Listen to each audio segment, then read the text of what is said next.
오늘 로마서 7장 7절부터 13절 우리가 읽은 이 말씀 가지고 율법과 복음이라는 제목으로 하나님의 말씀 함께 상고하도록 합니다.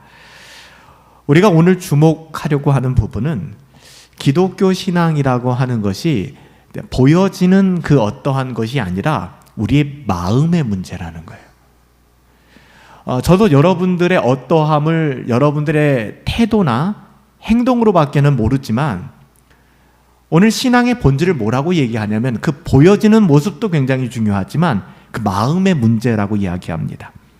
또한 복음이라고 하는 것은 그리스도께서 완성하신 이 복음의 사역은 현재를 살아가는 우리들에게 어떤 의미가 있는가? 결코 2000년 전 골고다 십자가에서 끝나는 사건이 아니라는 것이죠. 지금도 그것은 우리에게 유효하며 영향력을 미치고 있다는 것입니다.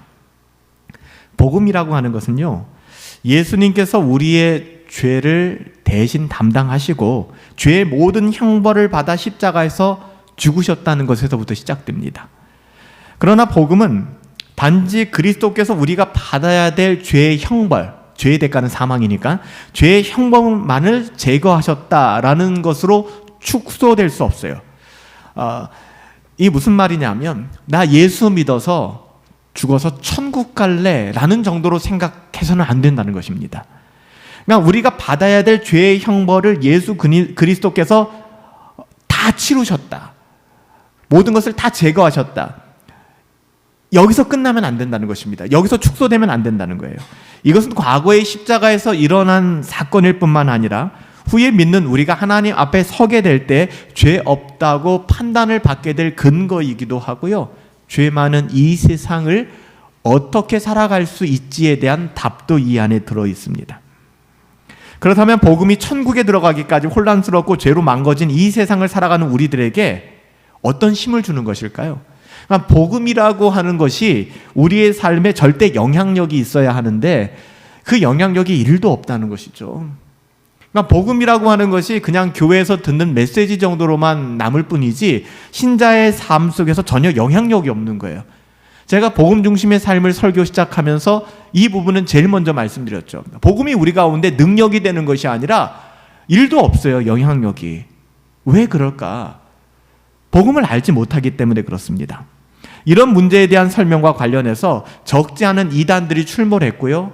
구원파라든지 또 갖가지 율법주의자라든지 여러 가지 이단들이 성경을 곡해하고 신자의 삶의 질을 떨어뜨려 왔습니다. 우리가 이 문제에 대한 성경적인 답을 찾지 못한다면, 이 율법과 복음에 대한 바른 성경적 시각을 갖지 못한다면 그리스도인으로서 우리의 삶은 지성주의, 그래서 교회는 열심히 다니는데 지식을 획득하기 위하여, 영지주의자들과 뭐가 다르겠습니까? 여러분, 우리가 사형리를 외우고 전도폭발을 외우고 우리가 의지적으로 결단했다고 해서 구원이 우리 가운데 임합니까? 여러분, 그렇지 않아요. 그러니까 하나님의 은혜는 1도 없는 지성주의, 그러니까 굉장히 교회가 공부하는 집단만 되는 거예요. 드라이해지는 것이죠. 또 좀 더 많은 지식을 가진 사람들은 그렇지 않은 사람들을 비웃기 시작하고, 우리가 율법과 복음에 대하여 오해하니까 지성주의에 매몰되거나 아니면은 그 흔한 도덕주의, 우리가 어떻게 선하게 살아갔느냐 여기에 이제 집중해서 나의 의로움으로 삼으려고 하는 것, 아니면 감정주의, 지나치게 우리의 마음이 동하는, 목사님 은혜 받았어요, 오늘 하나님의 은혜가 있었어요. 대부분이 여러분 우리에게 은혜가 없습니까? 이미 우리에게 은혜가 충만한 거예요. 그런데 내가 감정적으로 그 은혜를 느낄 때만 은혜가 있다라고 생각하는 것이죠. 이런 감정 중심적인 신앙생활, 현재의 삶에 대해서는 자기의 의에 대한 자부심을 가지고 상당한 실패감과 무력감 사이를 오가면서, 그래서 자기가 뭔가 좀 더 괜찮은 행동을 했으면은 너무나 떳떳하게 교회에 등장하는 것이고, 내가 좀 더 하나님 앞에 사람 앞에 불편한 마음을 가지고 있으면 교회 앞에서 한없는 죄인으로 쪼그라드는 것이고, 여러분, 우리의 어떠함에 따라서 우리가 그렇게 반응한다 그러면 이것은 여러분 성경이 우리에게 하시는 그 말씀, 또 성경의 가르침을 잘 알지 못하기 때문에 그래요. 우리가 제일 먼저 필요한 것은요, 계속 반복하죠. 복음이란 무엇일까 하는 거예요. 복음의 목적은 단지 우리가 받아야 될 죄의 형벌을 주님이 대신 받음으로써 우리의 죄를 용서하시는 것에 머물지 않습니다. 더 나아가요. 우리를 오직 하나님의 자녀답게 이 세상을 살아갈 수 있는 힘을 주십니다. 뭐가? 복음이. 그래서 여러분, 사람을 진정으로 사랑할 뿐만 아니라, 그러니까 사람을 우리가 어떻게 사랑할 수 있겠습니까? 불가능하죠. 하나님의 그 사랑이 우리 가운데 충만히 차고 넘칠 때 이것을 우리는 리플렉트 하는 거예요. 그러니까 사랑은 우리 안에 없어요. 타락한 인간 안에 사랑은 없습니다. 그렇기 때문에 우리가 사랑한다고 하면 그 사랑은 하나님의 사랑을 반사하는 것 뿐이에요. 근데 그 사랑이 왜곡되어지니까, 하나님의 사랑을 알지 못하니까 나의 어떠함에 따라서 사랑하는 것이죠. 참된 사랑은 하나님을 사랑하기에 내 이웃을 얼만큼요? 내 몸과 같이 사랑하라 하신, 거기서 다 이루었다라고 말씀하시잖아요. 여러분, 복음이 역사할 때 하나님의 자녀다운 삶이 가능해지는데요. 하나님의 자녀다운 삶이 뭐죠? 자기를 부인하는 거예요. 그리고 자기 십자가를 지고 예수님을 팔로우업 하는 거예요. 따라가는 겁니다. 그러니까 예수님은 그냥 생각하는 게 아니고요, 팔로우업 하는 거예요. 우리는 복음의 목적의 두 번째 부분, 예수님을 따라가는 삶에 대하여 여러분 깊이 있게 생각해 볼 필요가 있습니다. 범죄함으로 말미암아 인간의 마음은 어떻게 됐죠? 칼빈이 이야기한 것처럼 우상 공장이 되었습니다. 그러니까 끊임없이 각종 우상을 만들어내는 공장이 우리의 타락한 죄성입니다. 그래서 우리는 끊임없이 하나님이 계셔야 될 자리에 하나님이 아닌 다른 우상들을 마구마구 만들어내는 것이죠. 이거는 끝도 한도 없어요. 몇 가지 우상 쳐낸다고 없어지지 않습니다. 그 근본을 잘라내지 않는 한, 선으로 악을 이기지 않는 한, 어둠을 물리치는 배경은 어둠을 물리치려고 애쓰는 게 아니라 빛이 들어오게 하면 되는 것입니다. 그러면 어둠은 떠나가는 것입니다. 가장 어리석은 사람은 머리로서 이 어떻게 어둠을 떠나가게 만들 것인가, 이 어떻게 어둠에서 빠져나갈 것인가를 생각하는 거예요. 생각 가지고 되지 않아요. 문을 열면 됩니다. 빛 대신 주님이 들어오시고 광명한 하나님의 영광이 들어오면 어둠은 물러가게 되어 있는 것입니다. 여러분, 우리의 마음은 끝없이 만들어내는 우상 공장이에요. 그 우상 공장에 몇 가지 아이템을 제거한다고 해서 그 우상이 만들어지는 것이 제어되지 않습니다. 그 마음의 중심에 우리는 집중해서 볼 필요가 있어요. 그래서 우리는 복음으로 충만해야 되고 복음 중심의 삶을 살아가야 되는 거예요. 복음을 통해서 하나님은 우리의 현재를 계속 간섭하고 계신 거예요. 복음의 빛이 우리 가운데 들어오기 때문에. 그래서 이 자리에 우리도 나와 있는 거 아니겠습니까? 이 자리에 말씀을 듣고 예배하고 이 자리를 지키고 서 있는 것이죠. 복음은 과거와 미래, 우리가 하나님 앞에 설 그 미래와 과거, 예수 그리스도의 2000년 전의 십자가뿐만 아니라 오늘 우리에게도 유효한 것입니다. 예수 그리스도의 십자가로 말미암아 우리는 칭의, 의롭다함을 얻게 되었어요. 죄 사함을 얻게 되었습니다. 그리고 우리가 영원하신 하나님의 심판대, 백보자 심판대 앞에서는 우리는 심판당하지 않을 것입니다. 예수의 보혈이 있기 때문에. 그리고 더 이상 죄도 짓지 않는 영광스러운 영화를 누리게 될 것입니다. 우리가 이 땅을 살아가는 70년, 80년, 90년, 100년의 이 인생은요, 이 성화라는 것이죠. 똑같은 거예요. 복음이 역사할 때 우리는 하나님의 자녀다운 삶, 자기를 부인하고 자기 십자가. 사실 경건 생활이 지속되지 않는 이유는 간단합니다. 자기 부인이 안 되는 겁니다. 그러니까 나 자신을 부인하면 돼요. 그러니까 그 자기 자신의 부인이 어디까지 되냐면 입까지는 좀 돼요. 아, 내가 잘못하는 것 같다. 내가 잘못 사는 것 같다. 그것이 옳은 것 같다. 그 길이 맞는데라는 말은 잘합니다. 그런데 이것이 우리의 삶으로 녹여지진 않는 거예요. 근데 어디까지 가야 믿음이냐? 참된 믿음은 그것이 행함으로 드러나게 되어 있다는 거예요. 그게 분리될 수 없다는 것이죠. 오늘 사도 바울은 7절에서 뭐라고 얘기합니까? 우리가 읽은 7절 말씀 보세요. 율법으로 말미암지 않고는 내가 죄를 알지 못하였으니 곧 율법이 탐내지 말아라, 이 십계명이죠. 탐내지 말아라 하지 않았다면, 즉 하나님이 율법을 주시지 않고 십계명을 주시지 않았다면 나는 탐심이라는 개념 자체를 몰랐을 것이다 라고 얘기하는 거예요. 그러니까 무슨 얘기예요? 탐심이 죄입니다. 살인이 죄입니다. 간음이 죄예요. 오늘날에 우리나라는 뭐 간통법도 없어졌잖아요. 간통법도 없어져서 뭐 불륜을 저지르고 이래도 이것이 민사로 넘어가야지 형사법에 저촉이 안 돼요. 정말 우리나라는 아주 심각한 상태에 있습니다. 도덕적으로. 근데 성경이 그렇게 얘기하는 거예요. 간음하지 말아라. 여러분, 신자가 이렇게 얘기하면 안 되는 거예요. 간음하고 나서 나는 형사소송법엔 걸리지 않아. 요즘에는 뭐 간통법도 없어졌잖아. 그래, 도덕적으로는 윤리적으로 난 잘못된 거 인정하겠어. 하지만 난 죄 없어라고 얘기하면 안 된다는 거예요. 오늘 서울시 의회에서 우리 학생 그 인권 조례가 폐지됐습니다. 여러 가지 문제들은 있었죠. 서로 왜 인권 조례가 만들어졌는가, 또 왜 인권 조례가 폐지됐는가. 저는 부작용이 있다 할지라도 그래도 서로의 인권이 보장되어지고 서로를 향해서 사람이 아름답게 대면하는 일들은 전 지속되어져야 된다고 생각합니다. 근데 이런 것들이 예를 들면은 뭐 의회에서, 국회에서, 시의회에서 어떻게 결정 내렸기 때문에 우리는 거기에 대해서 괜찮아, 이제는 문제 없어라고 하면 안 되는 거예요. 신자들은 하나님의 말씀에 따라 살아가야 되는 것이고요, 하나님의 말씀이 그걸 조명해 주는 것이죠. 이게 죄야.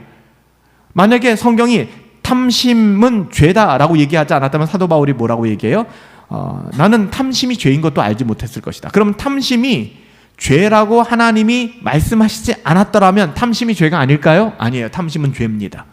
그러니까 하나님께서는 우리에게 탐심이 죄인데 그 탐심이 죄인지를 알지 못하고 살아가니까 야, 그 탐심 죄야 라고 말씀하신 거예요. 그 얘기예요. 율법이 탐내지 말라 하지 아니했더라면, 즉 율법에 그런 조항이 없다면 나는 탐심이라는 것도 알지 못했을 것이다. 스스로 끊임없이 자기를 인정하며 나는 괜찮아, 그렇게 살아갔을 것이다. 근데 성경이 그거 아니야 라고 얘기하는 것이죠. 그를 통하여 나는 죄를 깨달았다. 율법의 기능이에요. 율법이라고 하는 것은 끊임없이 죄를 깨닫게 하는 수단입니다. 근데 이게 타락하니까 율법을 통하여 고잘난 우리의 선행으로 우리를 증명하려고 하는 거예요. 이게 얼마나 가짜는 행동인지 아세요? 신자들이 살아가면서. 그럼 제가 말씀드렸잖아요. 이 율법의 상징이고 인간의 정결법의 모든 것을 마친 이 대제사장의 여호수아가 하나님의 거룩한 지성소로 들어가는 그 과정을 보면서 구약의 선지자들은 뭐라고 얘기합니까? 우리가 생각할 땐 정결법에 맞춰가지고 정말 깨끗하게, 야, 이 사람 진짜 의롭게 되었구나 라고 생각할지 모르겠지만 그가 쓰레기 누더기를 입고 하나님 앞에 나온 것과 똑같은 거예요. 그러니까 우리가 이 땅에서 할 수 있는 그 어떤 행동들도 하나님을 영화롭게 할 수 있는 행동은 없어요. 하나님은 하나님으로서, 그래서 제가 누누이 말씀드리죠. 하나님의 영광이, 우리가 선을 90% 행하면 하나님의 영광이 그 90% 더 많아집니까? 그런 거 없어요. 하나님의 영광은 어제나 오늘이나 충만합니다. 우리까지 인간들이 뭔가를 더 한다고 해서 하나님이 영광을 더 많이 받으시고 그런 거 없어요. 우리가 뭔가를 기여할 수 있다고 생각하는 것 자체가 잘못된 거예요. 오직 율법이라고 하는 것은 우리를 증명하거나 안심이야, 나는 그래도 율법을 잘 지키고 있어, 이런 수단으로 사용되는 것이 아니에요. 죄를 알게 하기 위하여. 그것이 13절에 뭐라고 얘기합니까? 13절에 이렇게 얘기하죠. 죄가 죄로 드러나게 하기 위한 거예요. 그래서 우리에게 율법을 주신 거예요. 하나님이 참 친절하신 거죠. 사도 바울은 10계명의 10번째 계명을 언급합니다. 율법이 탐내지 말라 이렇게 말씀하지 않았다면 10번째 계명이죠. 나는 탐심을 알지 못했을 것이다. 나는 끊임없이 죄 가운데 있으면서 죄가 죄라는 것도 모르고 살았을 것이다. 하나님의 법인 율법은 행위의 문제만을 다루고 있지 않잖아요. 내면의 문제를 다뤄요. 그 예수님께서도 뭐라고 말씀했습니까? 살인하지 말라라는 계명을 해석하시면서 형제를 미워하지 말아라. 미워하는 자마다 다 살인한 것이다. 더 나가서 뭐라고 얘기했어요? 그럼 나는 미워하지 않으니까 그래도 저는 미워하지는 않았어요, 주님. 이것이 제 의로움이에요. 이렇게 말하는 자들에게 뭐라고 말씀합니까? 네가 원수를 사랑하지 않는다면 그 원수를 사랑하지 않음이 이 원수를 미워하는 것이고, 그리고 이 원수를 죽이는 것과도 같다. 그러니까 마음의 문제까지 이걸 끌고 들어. 그러니까 예수님께서 왜 이렇게 집요하게 얘기했냐면요, 불가능해 이걸 얘기하는 거예요. 율법을 지킴으로 말미암아 네가 의롭다함을 얻는 건 불가능해라를 얘기하는 거예요. 간음하지 말아라 라고 얘기할 때, 간음한 여인을 요한 먹으면서 우리가 묵상할 때마다 우린 그래도 간음은 안 했어요 라고 얘기할지 모르겠지만 마음에 우리가 음욕을 품고 정욕을 가지고 내가 생각하는 이 모든 것이 음란함이고 간음이라고 우리 주님이 해석하셨단 말이에요. 그러니까 우리가 10계명을 오해하면 안 돼요. 10계명은 이거 지켜가지고 우리의 의로움을 그러니까 율법이라고 하는 것은, 십계명이 율법이니까 율법이라고 하는 것은 이것을 지켜서 우리의 의로움을 증명해 보여야지, 이걸 통해서 하나님이 더 영광을 받으시게 해야지라는 수단으로 사용되면 안 돼요. 오히려 하나님께서 율법을 주신 이유는 하나님의 자녀다움을 잃어버린 자들에게 하나님의 자녀다움이 무엇인가를 알게 하심으로, 율법을 지켜냄으로 말미암아 이것이 우리에게 유익한 것이지, 이걸 통해서 우리가 가짜않게 우리의 유익을 뛰어넘어 하나님이 더 영광을 받으시죠, 우린 그래서 하나님 앞에 설만해 라고 생각해서는 안 된다는 것입니다. 이게 끝없는 율법주의예요. 그러니까 우리 마음속은 우상공장이어서 신앙생활이 왠지 아세요? 은혜라고 하는 것은 우리 안에 없어요. 그러니까 은혜라고 하는 것은 외계 행성에서 온 물질과 비슷해요. 이 지구상에 없는 거예요. 그러니까 해석이 안 되는 거예요. 그러니까 인간에게 은혜를 이야기하면 화를 내요, 화를. 왠지 아세요? 이해가 안 되니까. 그 은혜는 하나님 아니면 설명이 안 되는 거거든요. 그러니까 은혜를 이야기하면 사람들이 좀 답답해요. 이게 뭐야? 라고 얘기하는 거죠. 그들이 원하는 건 뭐예요? 눈에는 눈, 이해는 이해예요. 내가 원하는 대로 갚아주고 내가 원하는 대로 보상받고 싶고 자기 중심의 삶을 살고 싶은 거예요. 근데 하나님께서는 우리에게 없는 거를 갑자기 던져주셨어요. 그게 은혜거든요. 하나님이 어떻게 인간이 됩니까? 그 인간이 어떻게 십자가에서 죽어요? 여러분, 우리의 구원은 우리 안에서 발생된 것이 아니라 밖에서부터 개입된 거예요. 하나님으로부터. 그게 은혜거든요. 그러니까 기독교 신앙은 은혜 아니면 안 되는데, 은혜를 자꾸만 율법적으로 해석하려고 그러고 우리의 어떠함으로 해석하려고 하면 신앙생활이 재미가 없거나 잘못된 길로 걸어가거나 무너지는 것이죠. 하나님의 법인 율법은 행위의 문제만을 다루는 게 아닙니다. 우리의 마음을 두드리고 있어요. 세상의 법에 의하면 탐심이 뭐가 문제입니까? 탐심이 뭐가 문제예요? 여러분, 음란한 마음이 들어요. 그 음란한 마음을 가지고 내가 범죄를 저지르면 안 되니까 음지에 가가지고서 내 정욕을 발산했다. 여러분, 오히려 상담을 가르치거나 이렇게 이런 상담을 하시는 분들 이야기를 들어보면 그렇게 유도한대요. 청소년들 같은 경우도 성적인 유혹이 있고 힘들고 그러면 이거 어떻게 발산해야 되느냐, 스스로 혼자 발산할 수 있는 시스템을 가지고 너 그렇게 해도 괜찮다라고 이야기한다는 거예요. 근데 성경은 뭐라고 얘기해요? 그 또한 음란함이라고 얘기하는 거, 그 또한 간음이라고 얘기하는 거예요. 여러분, 어떻게 생각하세요? 그러니까 세상의 기준하고 우리 복음의 기준, 성경의 기준은 정말 달라요. 어떻게 생각만으로 죄가 성립될 수 있겠습니까? 그러나 하나님의 율법은 그것을 죄로 규정하고 있어요. 그 죄라는 거예요. 그렇기 때문에 이 율법 앞에서 정죄를 받지 않을 인간이 있다 없다? 없다는 거예요. 모든 인간이 율법의 저주 아래 있는 겁니다. 모든 인간이. 율법은 하늘 아래 살아가는 모든 사람들의 죄를 정죄하는 것이죠. 하지만 9절에서 우리가 율법의 의미를 제대로 깨닫지 못할 때, 이게 교회 안에 소위 경건하게 산다라고 생각하는 예수님 당시 바리새인 사람들이죠. 이런 사람들은 이 율법의 기능과는 오히려 정반대의 행동을 하고, 그래서 예수님께서 굉장히 화를 내셨던 거예요. 율법을 곡해시키는 사람들이기 때문에. 그래서 이걸 어떻게 사용하냐면은 율법을 통해서 자신의 죄를 발견하고 나의 어떠함을 발견하고 하나님의 은혜로 나가는 사닥다리가 되어야 되는데, 자기의 의로움을 증명하는 수단으로 삼기 시작하는 겁니다. 그래서 사도 바울이 뭐라고 얘기해요?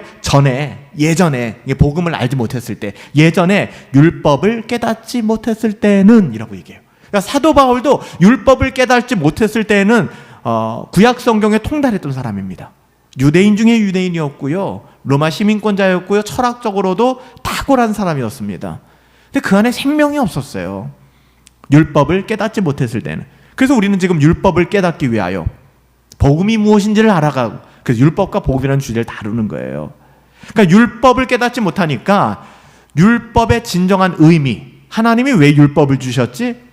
우리가 하이델베르크 교리 문답을 통해서 계속 제가 강조하는 것처럼 율법은 지켜서 구원받으라는 조건문이 아니라, 그렇죠?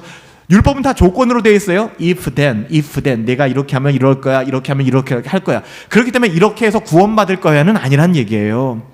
율법이라고 하는 것은 오히려 구원받은 하나님의 자녀들이 어떻게 하나님께 감사하며 하나님의 자녀다운 삶을 살아갈 수 있을까를 위해서 우리에게 주신 은혜의 선물입니다. 그러니까 이걸 지켜서 구원받으려고 하면 안 되고요, 이걸 지켜가지고서 자기 자신을 보이지 않게 증명하려고 해서도 안 되는 것입니다. 바울에게도 이러한 때가 있었어요. 부활하신 주님을 만나기 전에. 그러니까 예수님을 만나지 않으면, 생명을 만나지 않으면 절대로 율법과 복음을 구분할 수가 없습니다. 신앙생활이 어려워지기 시작하는 거예요. 그래서 뭐라고 얘기해요? 율법을 내가 제대로 이해하지 못했을 때, 성경은 너무 잘 알고 있었어요. 여러분, 사도 바울이 거듭나기 전에 사울이었잖아요. 이 사람이 뭐하고 다녔어요? 예수 믿는 사람들 죽이러 다녔죠. 예수 믿는 사람들 죽이려고 가서 사울이 스데반이 순교하는 장면에서도 증인이 되었고, 지금 뭐 한참 전쟁이 일어나고 있는 시리아 다마스커스를 넘어서 그쪽 지역까지 가서 예수 믿는 사람들을 잡아오려는 열심이 있었어요. 왜 그랬을까요? 여러분, 당시에 사울 하나님 믿고 있었어요. 그런데 야훼, 여호와 하나님이 참 하나님인데 예수라는 이단이 나타나서 예수라는 그 추종자들이 하나님을 모욕한다고 생각한 거예요. 성경을 오해한 겁니다. 메시아를 알지 못했던 거예요. 오늘날에도 교회를 어렵게 만들고 공동체를 어렵게 만드는 사람들이 교회를 모르는 사람들이 아니에요. 오히려 교회를 빠꼼히 잘 알고 있는 사람들, 어느 정도 교회를 잘 아는 사람들이 교회를 비난하고 교회를 무너뜨리고 교회를 어렵게 만드는 거예요.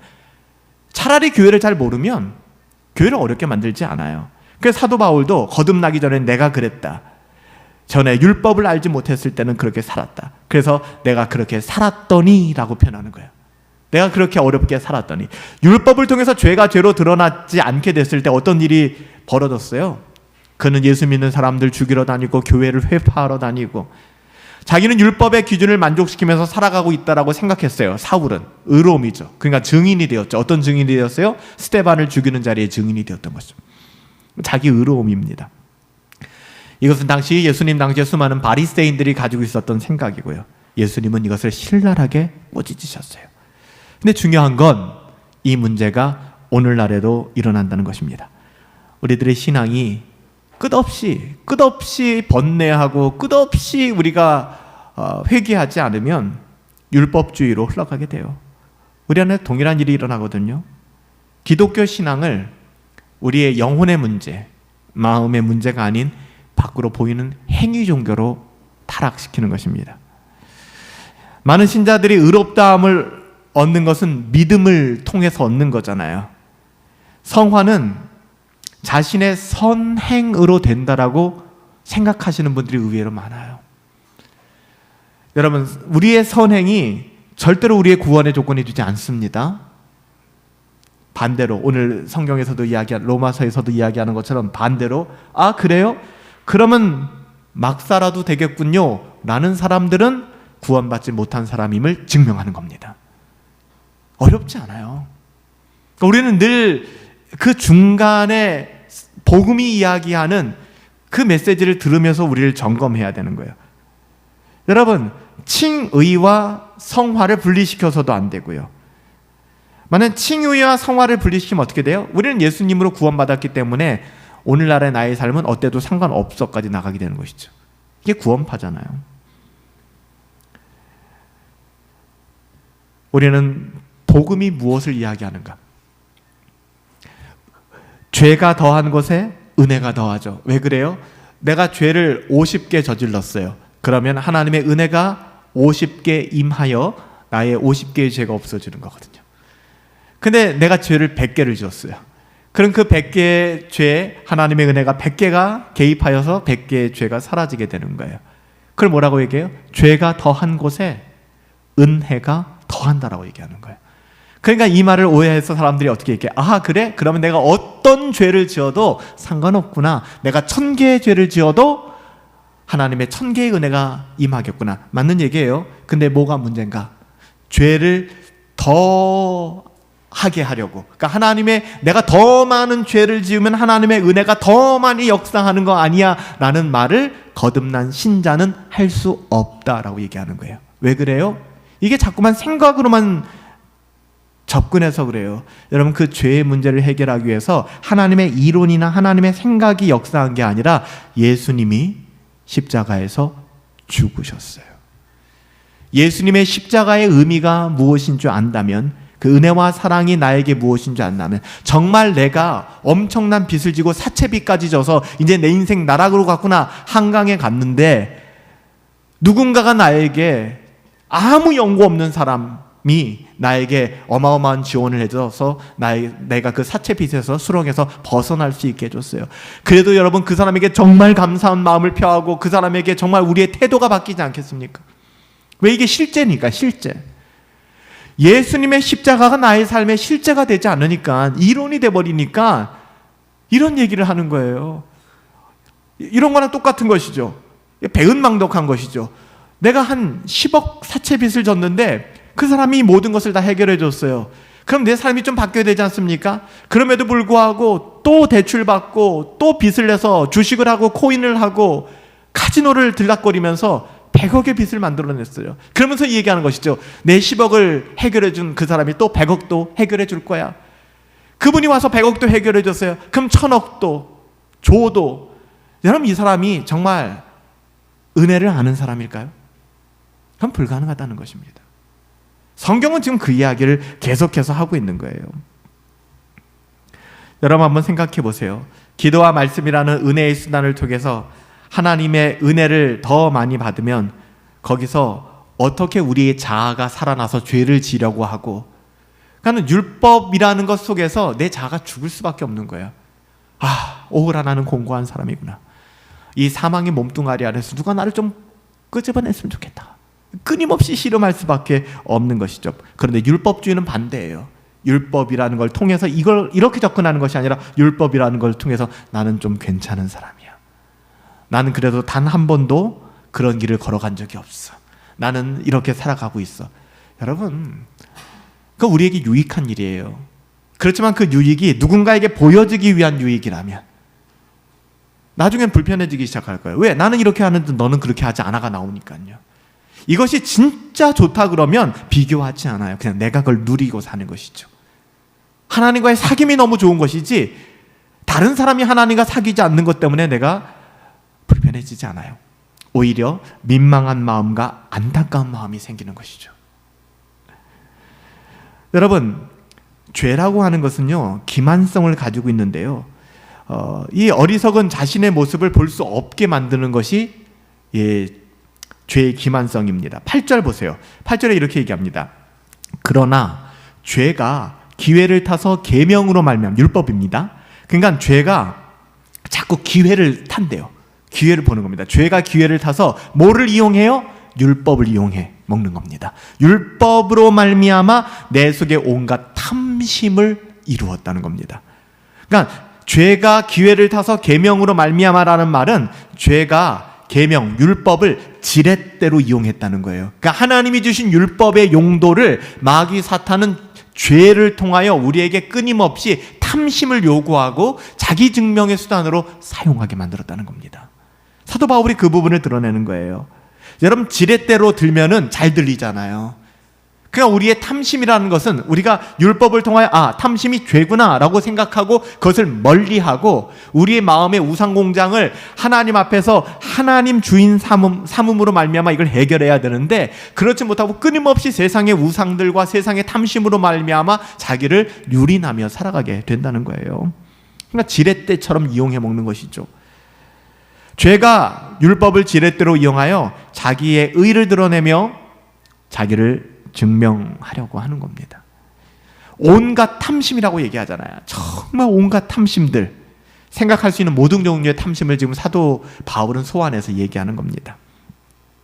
여기서 사도 바울이 알게 된 죄는 소극적으로 넘어가는 차원이 아니라 적극적으로 자기의 목적을 위해, 진짜 이게 진짜 나쁜 거예요. 정말 조심해야 돼요.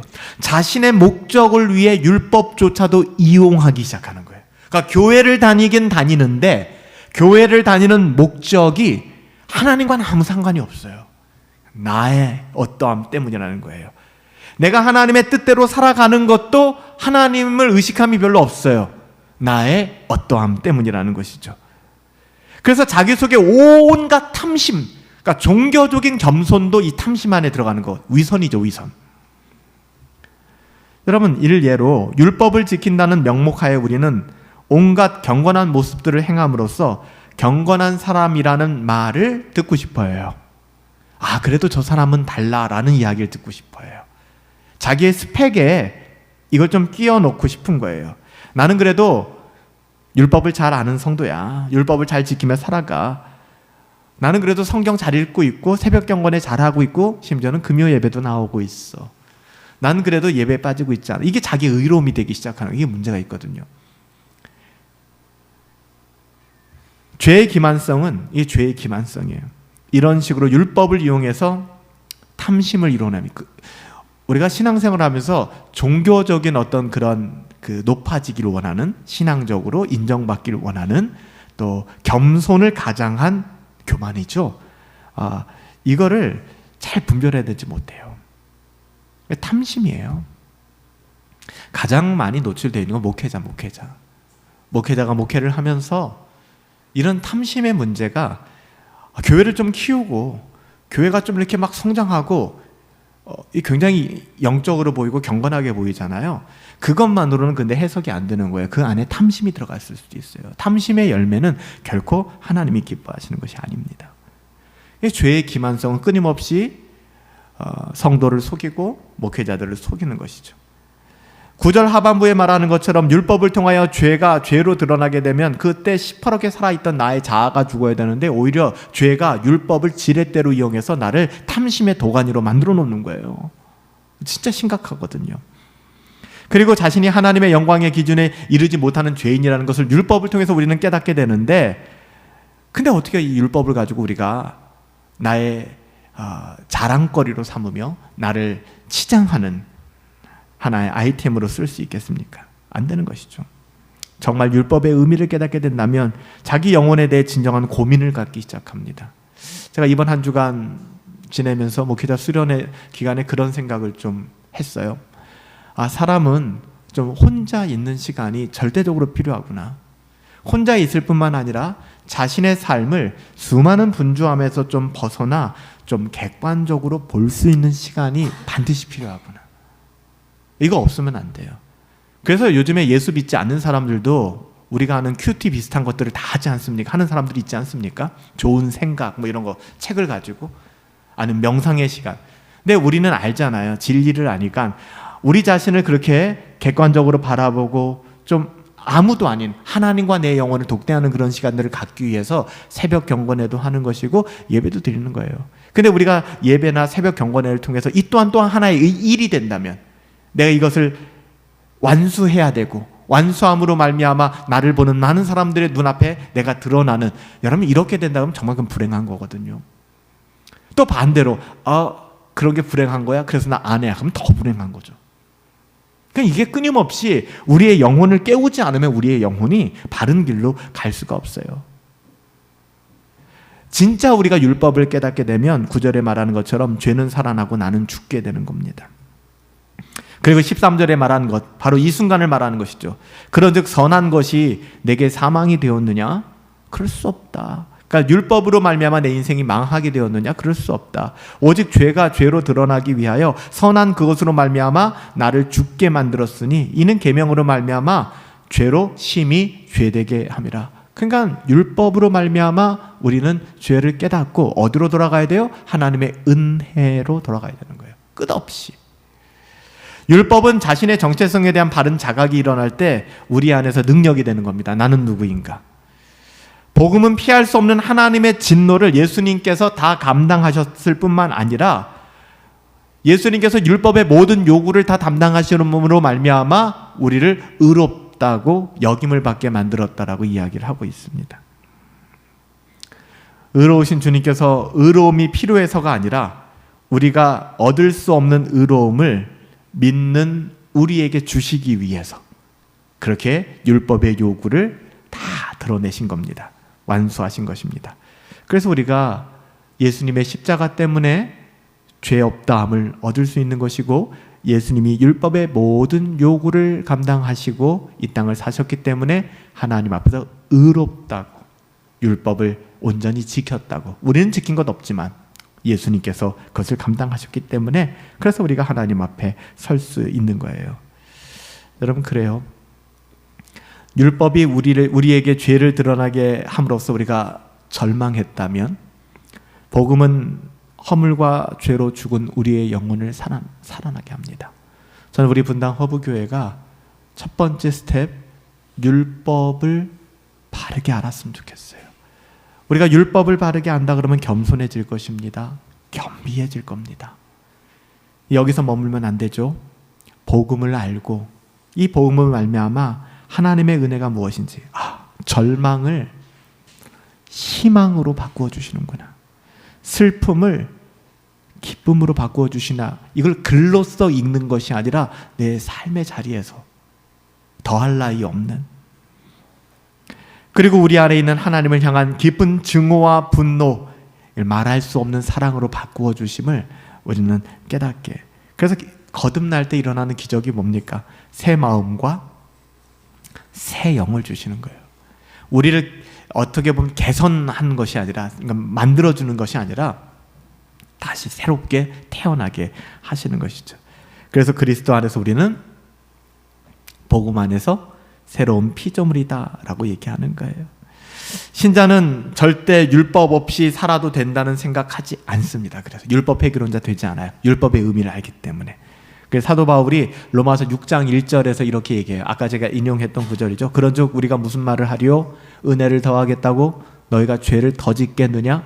결코 그럴 수 없느니라. 그는 결코 그럴 수 없다라는 말은 너 구원받지 못했어, 너 구원받았다라면, 거듭났다면 그런 생각을 할 수가 없어. 거듭났는데 어떻게 그런 생각을 해요? 그러니까 거듭나서는 할 수 없는 게 있어요. 할 수 없는 거. 그걸 에드워즈가 신앙감정론에서 얘기한 거잖아요. 이건 불가능한 거예요. 그러니까 연약할 수 있는 부분이 아니에요. 거듭났는데 내가 실수로 연약해서 죄를 지을 수 있겠지만, 은혜를 더하겠다고 죄를 더 짓고 그 죄를 날마다 습관적으로 정당화할 수 있겠느냐? 불가능하다는 겁니다. 그 안에 은혜가 없다는 거예요. 신자는 절대 율법 없이 살 수 있다고 얘기하지도 않고요, 인생을 가볍게 살지도 않습니다. 그러니까 값싼 은혜주의자의 삶이 얼마나 무서운 것인지 알아야 돼요. 입술로만 이야기하는 삶. 사도 바울은 이어서 뭐라고 얘기해요? 6장 2절에, 로마서 6장 2절에 그럴 수 없느니라, 그렇게 살 수 없느니라, 죄에 대하여 죽었지 않느냐, 너희가 이미 십자가에서 죄에 대하여 죽었는데 어찌 너희가 죄에 대하여 다시 살 수 있겠냐? 이 말은 무슨 말이에요? 너는 십자가에서 죄로 인하여 죽은 적이 없기 때문에 라고 얘기하는 겁니다. 죄로 인하여 너희가 십자가에서 죽은 경험이 있다면 그 죄의 끔찍함과 죄의 아픔이 무엇인지 알기 때문에 그 죄를 날마다 습관적으로 반복하며 살아가지 않게 될 것이다 라고 얘기하는 거예요. 복음의 은혜는 하나님의 자녀들을 다시 율법으로 인도하지만 그 율법은 더 이상 정죄하는 기능이 아니라 하나님의 뜻을 계시하는 기능. 원래 율법은 정죄하는 기능이에요. 그렇지만 복음 안에 거듭난 신자들에게 율법은 이제는 우리의 감사의 제목이 되는 것입니다. 그래서 율법의 의미가 바뀌게 되는 거예요. 그래서 하나님께서 우리에게 예수님을 통하여 율법을 아주 간단하게 말씀하셨죠. 마가복음 12장 30절부터 31절에 이렇게 성경을 정리해 주셨잖아요. 율법을 정리해 주셨잖아요. 선지서를. 내 마음을 다하고 목숨을 다하고 뜻을 다하고 힘을 다하여 주 너의 하나님을 사랑하라. 둘째는 이것이니 내 이웃을 내 몸과 같이 사랑하라 하신 것이라. 이에서 더 큰 계명이 있다 없다? 없다. 이것으로 모든 게 해석된다는 겁니다. 여러분들은 아시죠? 제가 이것을 주해해 드렸으니까. 첫째, 둘째로 나누는 것이 아닙니다. 그래서 나는 하나님 사랑은 되는데 이웃 사랑이 안 되네는 궤변입니다. 하나님 사랑하기 때문에 이웃 사랑이 가능해지는 거예요. 하나님 없는 이웃 사랑 가능할까요? 가능합니다. 어느 정도는. 수많은 인본주의자들이나 휴머니스트들, 자신의 어떠함을 위하여 이웃 사랑할 수 있습니다. 그런데 뭐가 불가능해요? 내 몸같이 그 이웃을 사랑하는 건 불가능합니다. 내 몸과 같이 그 이웃을 사랑할 수 있는 지경은 어디까지 가야 되느냐? 하나님을 사랑해야 가능해지는 거예요. 그래서 그 사람이 하나님을 사랑하는가? 그 하나님의 사랑이 있다면 이웃을 내 자신과 같이 사랑하라 하신 이 말씀을 이룰 수가 있는 것이죠. 여러분, 다윗의 고백이잖아요. 시편 40편 8절에 나의 하나님이여 내가 주의 뜻 행하기를 즐기오니. 그러니까 하나님의 뜻대로 살아가는 것을 즐거워한대요. 주의 법이 나의 심중에 있나이다. 항상 내 마음의 중심에, 그러니까 복음 중심의 삶을 살아가고 있어요 라고 고백하는 겁니다. 이렇게 주님을 섬길 때 신앙은 우리의 삶 속에서 저는 실제가 될 거라고 생각해요. 지금도 막연한 복음, 주일날 이보다는 많은 숫자가 모이시니까 아무리 말씀을 전하고 권면해도 이것이 자신의 그 생각과 선입견과 경험을 뚫고 들어가지를 못하는 거예요. 이게 깨져야 되거든요. 근데 이게 사람의 힘으로 안 되더라고요. 사람의 설득, 사람의 권면으로 이게 깨지는 게 아니에요. 듀나미스죠. 성령의 능력이 임하지 않고서 이게 안 부서져요. 꽝 하고 부서져야 되는데, 그래서 우리는 더욱 기도해야 되는 거예요. 하나님의 자녀들이 하나님의 자녀답게 살아가기를 소원합니다.